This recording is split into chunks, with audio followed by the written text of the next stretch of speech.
चलो भाई विद्यार्थी मित्रों आगळ વધીએ। હવે ધ્યાન રાખજો, કાલના લેક્ચરની અંદર આપણે ભણ્યા હતા પહેલું એક સ્થાનાંતર જોજો, અને બીજું આપણે ભણ્યા હતા પથ લંબાઈ। સ્થાનાંતર અને પથ લંબાઈ આજે પણ તમને એ થોડી માહિતી આપી દઉં, કેમ એ પછી ખબર પડશે। તો હવે સમજો, મને એમ કહો સ્થાનાંતર એટલે સ્થાનમાં થતો ફેરફાર।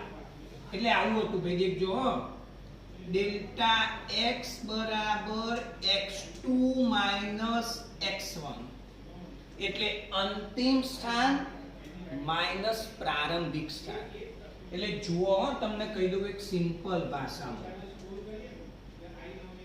દાખલા તરીકે કોઈ વ્યક્તિ અહીંયા ઊભો હોય, અહીંયા ઊભો છે, હા, હવે તમને એમ કહેવામાં આવે કે ભાઈ આ વ્યક્તિને 20 મીટર જેટલું સ્થાનાંતર કર્યું। કેટલું ભાઈ? 20 મીટર, અને ધન છે તો તમે આ બાજુ 20 મીટર જાઓ એટલે હા ખબર પડી જાય કે ભાઈ આ 20 મીટર એ વ્યક્તિનું અંતિમ સ્થાન હશે, આ વ્યક્તિનું અંતિમ સ્થાન હશે ભાઈ, ખબર પડી ગઈ।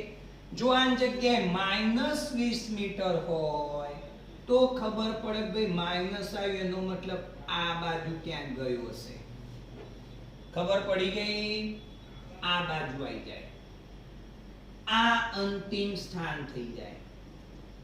એનો અર્થ એ થયો કે ભાઈ સ્થાનાંતર પરથી તમને અંતિમ સ્થાનની માહિતી મળે।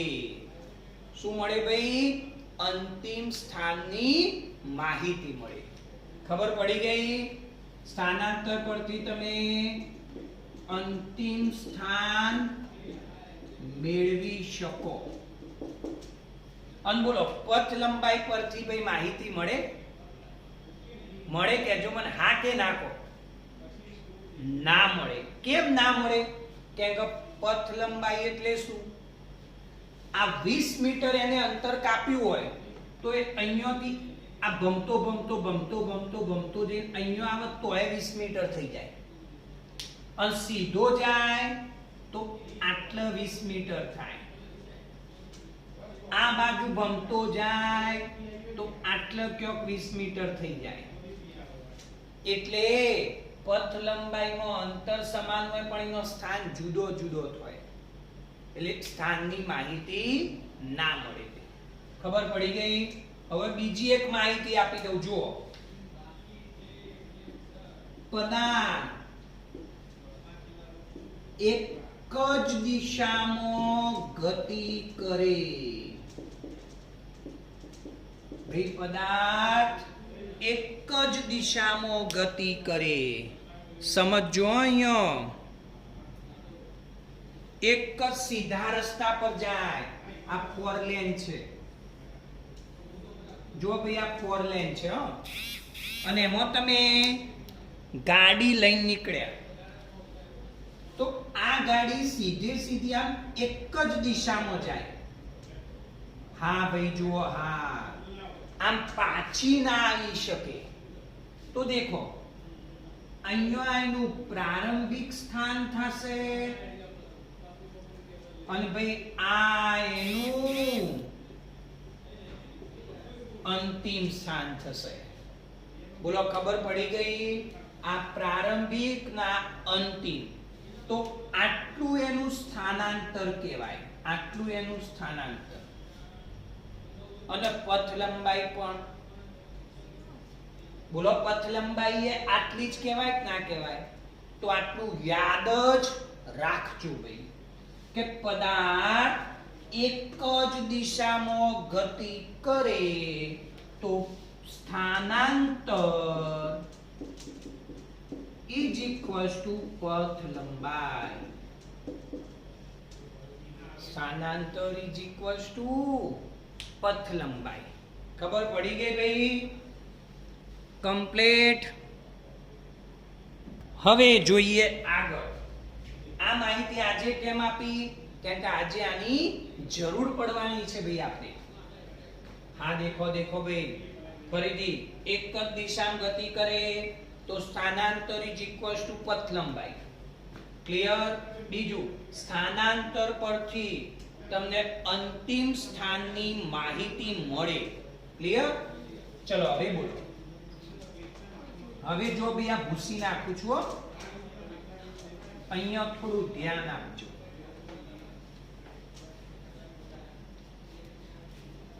ચલો હવે આપણે વાત કરીએ સરેરાશ વેગ, average velocity. Average velocity complete. ચલો હવે બહુ શાંતિથી સમજો ભાઈ, ધીમે ધીમે સમજો. હો અહીંયા પદાર્થના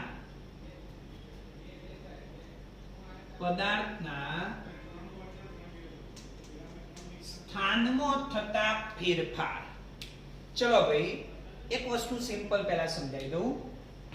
સરેરાશ વેગ તમે સમજો એ પહેલા હું તમને થોડા આલેખ સમજાવી દઉં, જેથી પાછળ તમને આલેખની અંદર તકલીફ ના પડે.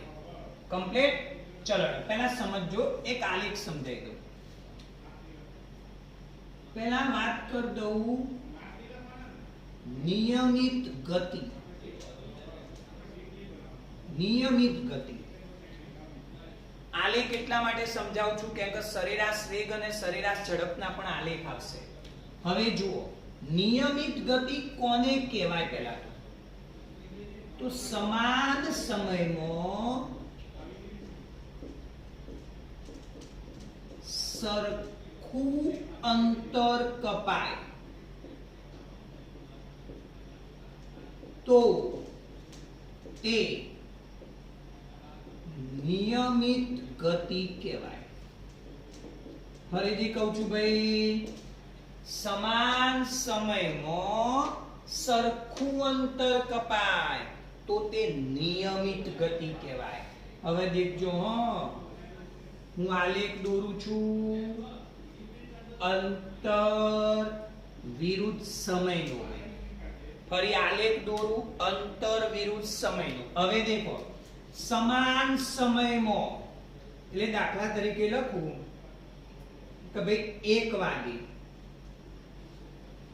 અહીંયા લખું 2 વાગે, અહીંયા લખું 3 વાગે. ક્લિયર?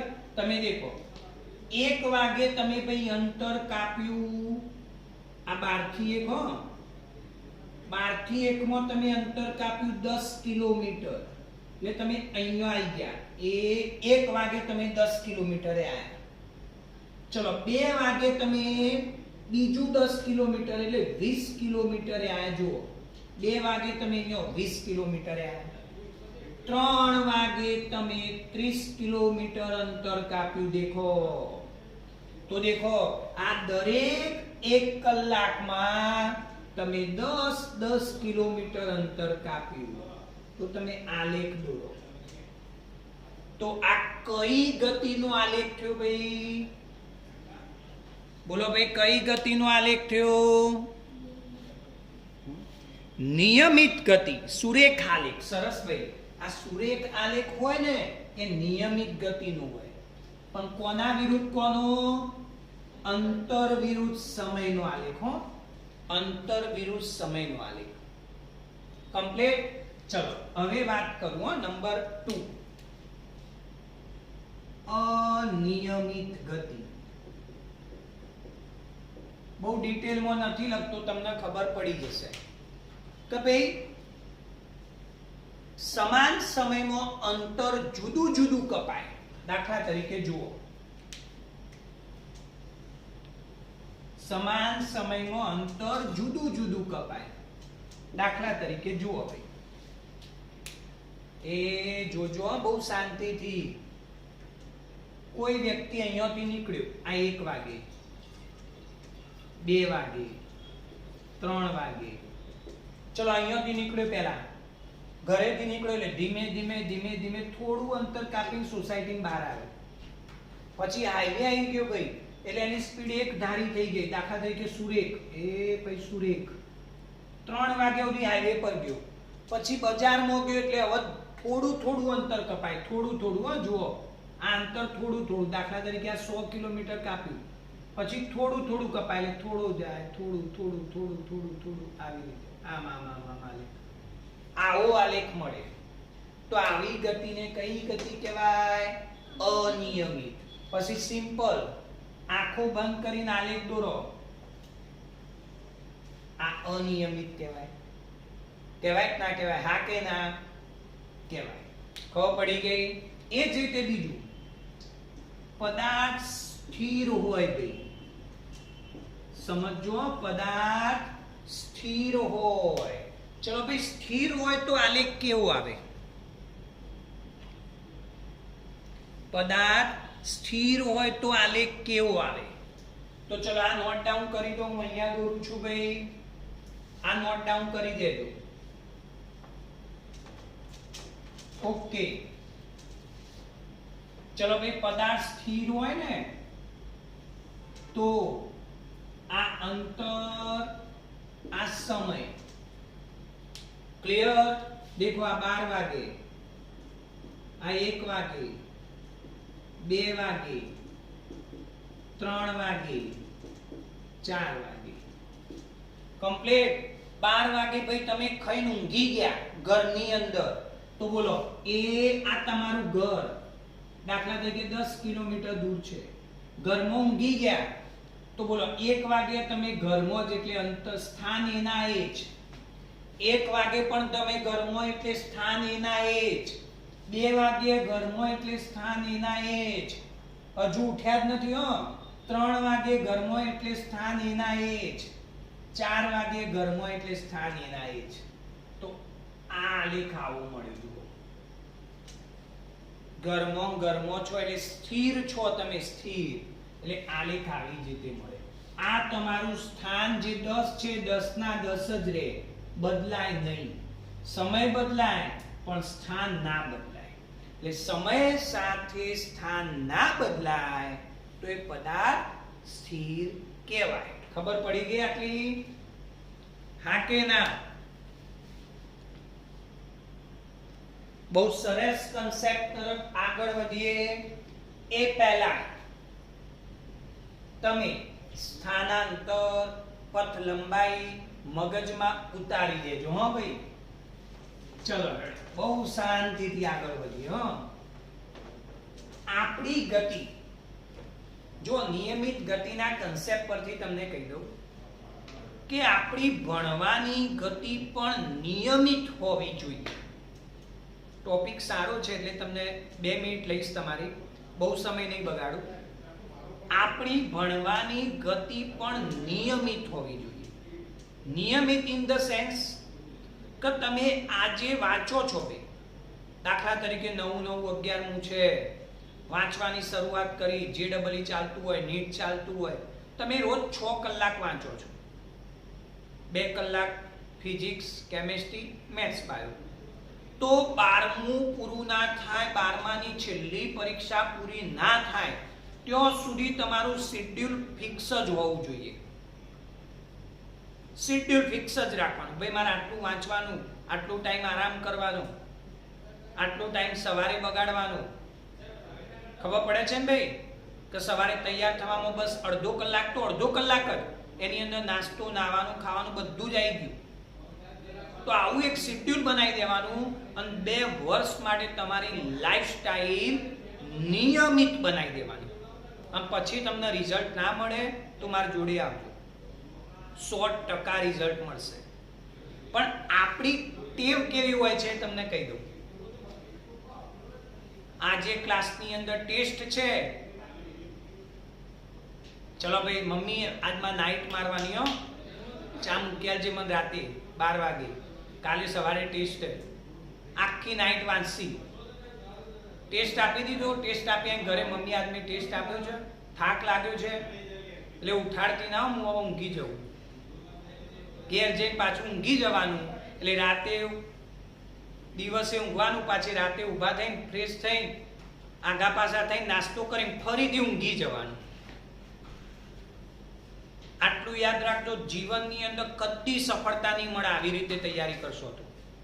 તૈયારી કરવા માટે તમારી જે સિસ્ટમ છે ને નિયમિત હોવી જોઈએ ભાઈ. કમ્પ્લીટ. એનું એક સિમ્પલ ઉદાહરણ આપું. તમારું જમવાનું રેગ્યુલર હોય છે, એની જગ્યાએ તમે જમવાના ટાઈમો ખાલી બદલી નાખજો, 2-3 દિવસ બદલી નાખો. સવારે 10 વાગે જમવાનું, સાંજે 5 વાગે જમવાનું, પછી રાતે નહીં જમવાનું. આવું 2-3 દિવસ કરો, પછી જુઓ એવું શિક્ષણની અંદર પણ થાય. શોર્ટમાં તમે સમજી ગયા છો ભાઈ? કમ્પ્લીટ. થોડું જ્ઞાન આપી દીધું. હવે આપણે આપણા ટોપિક તરફ વળીએ ભાઈ. સરેરાશ ઝડપ. કેમ કે વિદ્યાર્થીઓને વધારે જ્ઞાન તો ગમતું નથી પાછું, કેમ કે બધા પોતપોતાની રીતે બહુ હોશિયાર હોય કે હું કરું ને એ તો સાચું જ હોય, કદી ખોટું તો હોય જ ના એમ. બરાબર?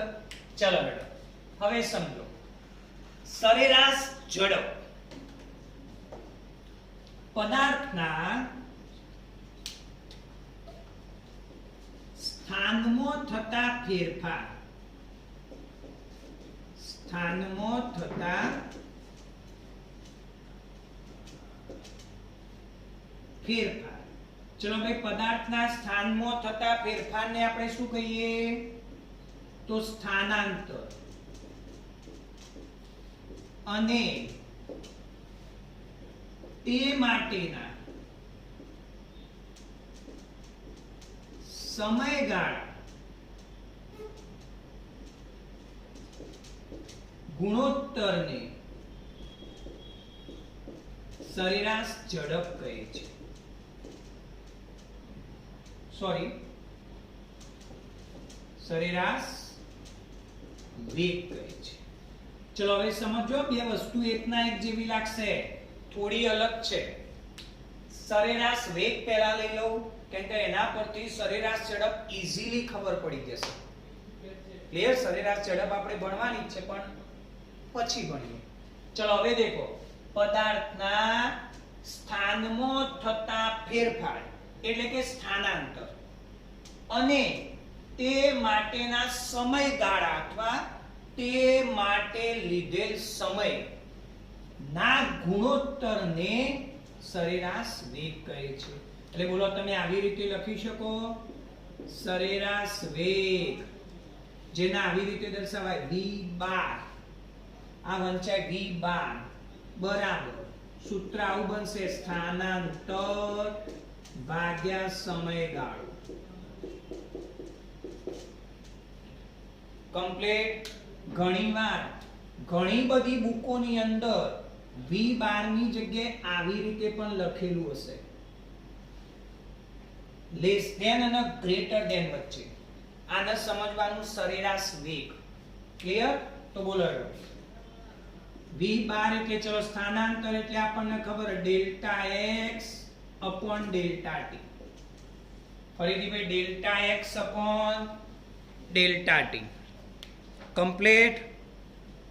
ચલો હવે સમજો, ડેલ્ટા x એટલે શું? તો x2 x1 upon t2 t1. Delta x એટલે x2 x1 upon t2 t1. ચલો કોઈ મને કહેશે x1 ને x2 શું છે? સરસ ભાઈ, x1 એટલે પ્રારંભિક સ્થાન અને x2 એટલે અંતિમ સ્થાન. પ્રારંભિક એટલે t1 સમય, તો આવું લખી શકાય, x1 અને x2 એ t1 અને t2 સમયે સ્થાન છે. કમ્પ્લીટ ભાઈ? ચલો હવે શોર્ટમાં બધું સમજો. હેડો સમજો. આ માહિતી મળી ગઈ તમને. સરેરાશ વેગ એટલે કે average velocity. Average velocity. Clear? ચલો હવે સમજો. અહીંયા આપણને ખબર છે સરેરાશ વેગ એટલે સ્થાનાંતર ભાગ્યા સમયગાળો. હવે મને કહો સ્થાનાંતર કેવી રાશિ હતી? સદિશ. તો આના પરથી ના કહી શકાય કે સરેરાશ વેગ એ સદિશ રાશિ છે. ભાઈ બોલો કહેવાય કે ના કહેવાય કે સરેરાશ વેગ એ કઈ રાશિ છે? સદિશ રાશિ છે. ચલો હવે મને એમ કહો દેખજો સ્થાનાંતર ધને હોય ઋણે હોય અને ભાઈ શૂન્ય હોય. તો સ્થાનાંતર ધન ઋણ અને શૂન્ય હોય તો સરેરાશ વેગ એ તો બોલો સરેરાશ વેગ એ ધન ઋણ કે શૂન્ય હોઈ શકે. હવે હું એક મસ્ત પ્રશ્ન પૂછું ભાઈ,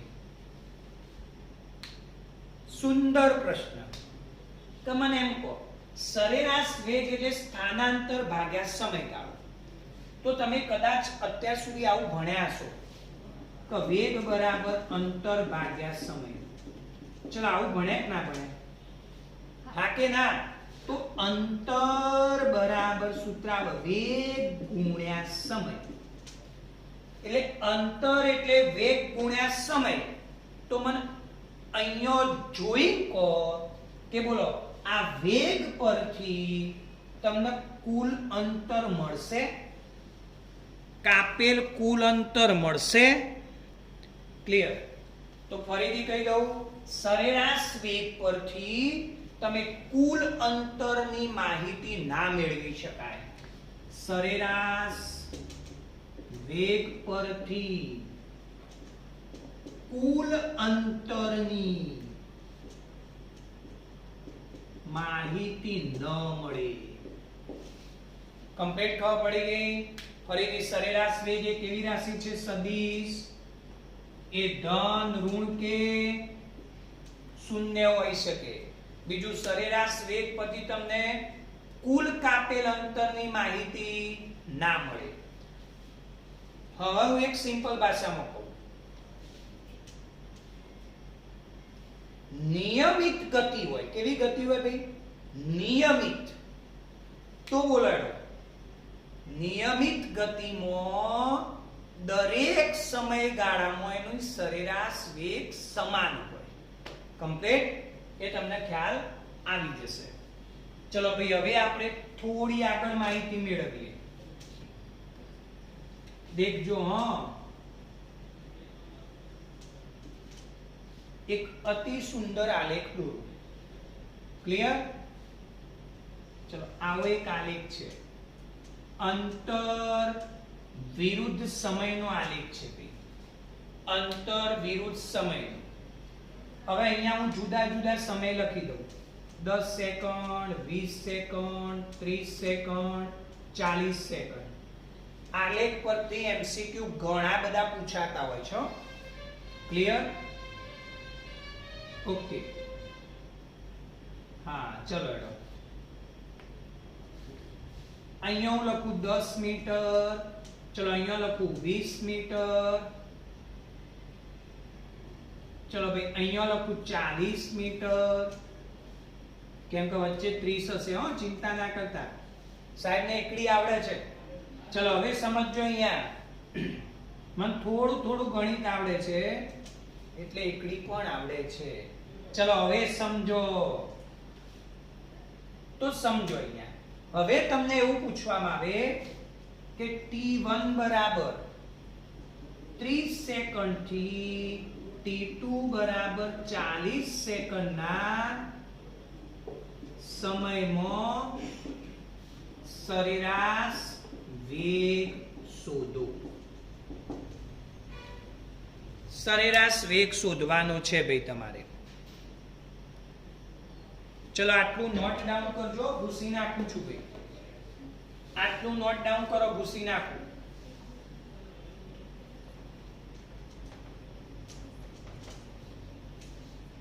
તો બોલો સરેરાશ વેગ એટલે મને ખબર છે ભાઈ delta x upon delta T, delta x upon delta T. ચલો ડેલ્ટા એક્સ એટલે x2 minus x1 upon t2 minus t1. Complete. તો હવે જુઓ, આ જો સમય આમ વધી જાય એટલે આ પ્રારંભિક કહેવાય અને આ અંતિમ કહેવાય. કહેવાય કે ના કહેવાય? એટલે બોલો અહીંયા લખવો સમય t1 કેટલા સેકન્ડ? 30 સેકન્ડ. તો એ સમય જે પ્રારંભિક સ્થાન છે એ પ્રારંભિક સ્થાન કહેવાય x1. તો x1 કેટલો કહેવાય? તો 20 મીટર. એ જ રીતે બોલો અંતિમ સમય t2, t2 40 સેકન્ડ. તો બોલો એ સમય અંતિમ સ્થાન કેટલું? x2 40 metre. ખબર પડે છે કે નહીં ભાઈ? હા કે ના?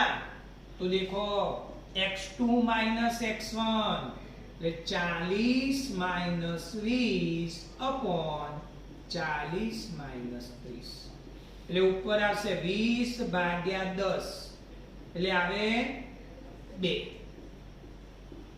હવે એકમની વાત કરીએ. અંતર ભાગ્યા સમય. અંતરનો એકમ લખ્યો છે મેં મીટર અને સમયનો એકમ લખ્યો છે સેકન્ડ. એટલે અહીંયા આવે ઉપર અંતર એટલે મીટર ભાગ્યા નીચે સમય એટલે સેકન્ડ. બોલો ખબર પડી ગઈ? હા કે ના? હવે સમજો ભાઈ. તો એ જ રીતે તમે જુઓ કે આ સ્થાનાંતર મીટરમાં આવ્યું એની જગ્યાએ કિલોમીટરમાં પણ હોય અને સમય અવરમાં પણ હોય. એટલે બોલો સરેરાશ વેગનો એકમ, સરેરાશ વેગનો એકમ મીટર પર સેકન્ડ અથવા ચલો કયો હોય બોલો? કિલોમીટર પર અવર. બોલો ખબર પડી ગઈ? ચલો બીજી એક માહિતી આપું, દેખજો. દેખજો આ સમય વધ્યો એમ આ સ્થાન વધ્યું દેખાય. જુઓ એ સ્થાન આમ વધે 20 નું 40 થયું તો સ્થાનમાં વધારો થયો તો સરેરાશ વેગ ધન મળ્યો. જો અહીંયા આ બે ધન કહેવાય. કમ્પ્લીટ. ખબર પડી ગઈ? હવે જુઓ અહીંયા આટલું નોટ ડાઉન કરી દો.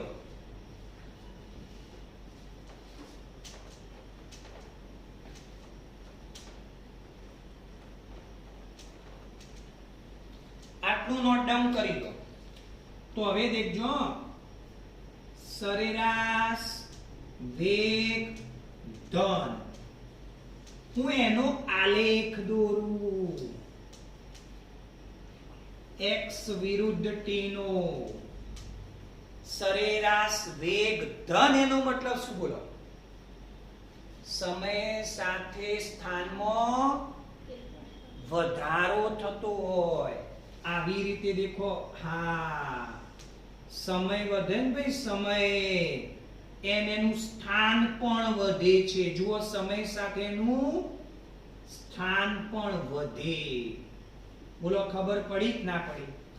સમય વધ્યો, સ્થાન વધ્યું એટલે x2 ગ્રેટર ધેન x1.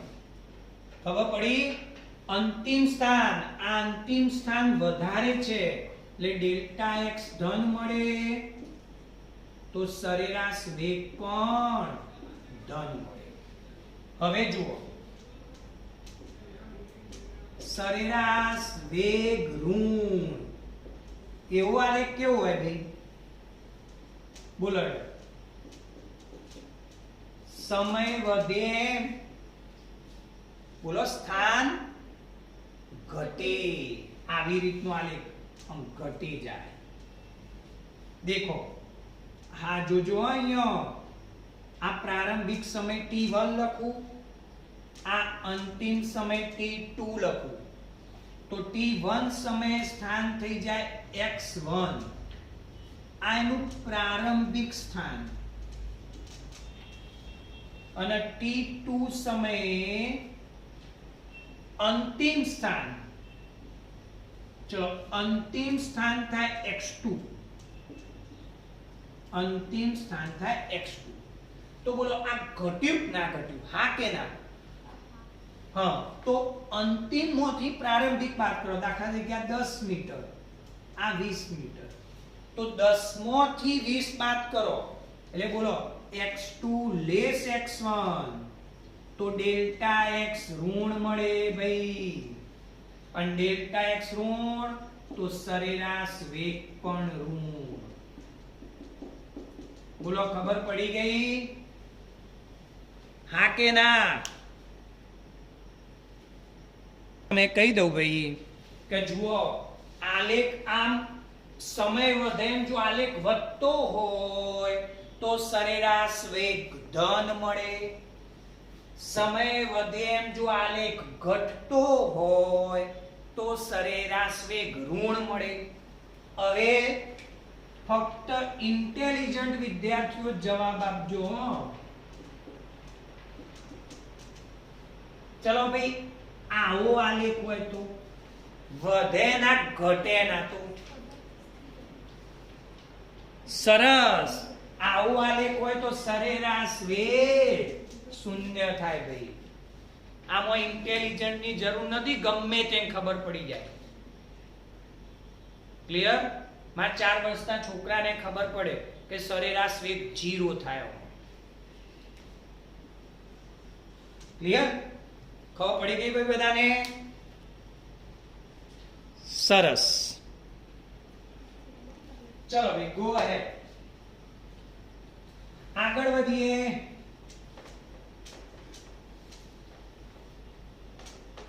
સરસ માહિતી તરફ.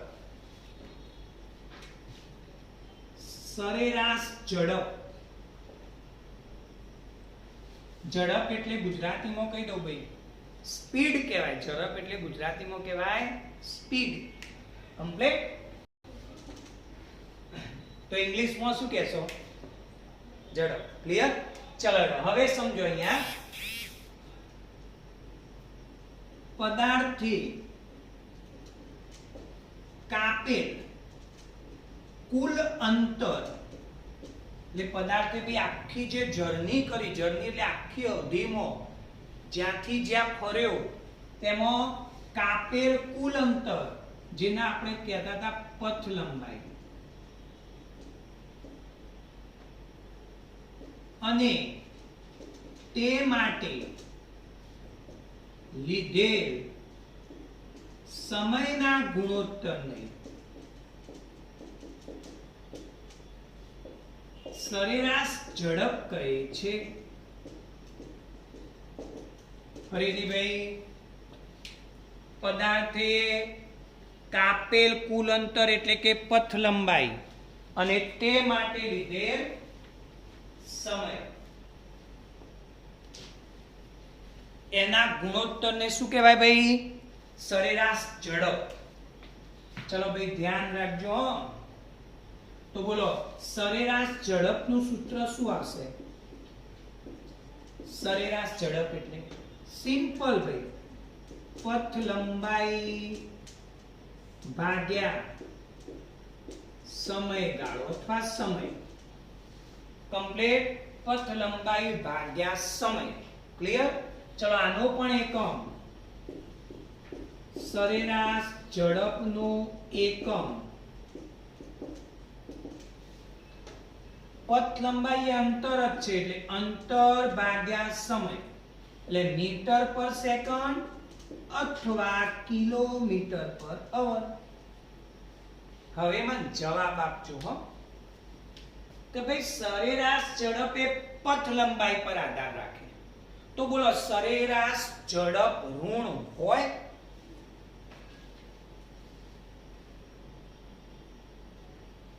ના હોય. બહુ સરસ.